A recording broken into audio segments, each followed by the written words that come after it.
তো গাইজ আজকে আমি সকাল সকাল বেরিয়ে পড়েছিলাম দোকান। কেন তোমরা কি জানো? কারণ আমি গিয়েছিলাম চপ আনতে। এই দেখো আমার কার্ড।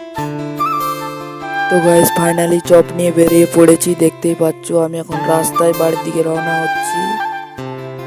চলো যাওয়া যাক বাড়ির কাছকে। তো ফাইনালি গাইজ দেখতে পাচ্ছ আমি এখন বাড়ির রাস্তায় চলে এসেছি। আমাদের বাড়ির কাজ আর একটু গেলে আমাদের ঘর। তো ঘরে যে দেখা হচ্ছে, ফাইনালি দেখতে পাচ্ছ গাড়ি নিয়ে ঘর চলে এসেছি।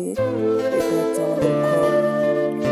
তো গাইজ আজকে আমি চলে এসেছি মিল, আমাদের মুড়ি ভাজা মিল, যেখানে মুড়ি ভাজা হয়। দেখতে পাচ্ছ এখানে আমি কাজ করি। প্রথমে এখানে মুড়ি মেশিন স্টার্ট হয়, এখানে চাল লাড়া হয়। এখানে প্রথম প্রসেস, তারপরে সেকেন্ড প্রসেস চাল লাড়া হয়, তারপর থার্ড প্রসেস। থার্ড প্রসেসের পর এখানে শেষ মুড়ি ভাজা হয়ে এই চাল লাড়তে হয়ে লোকের বাড়ি বাড়ি যায়। Thank you.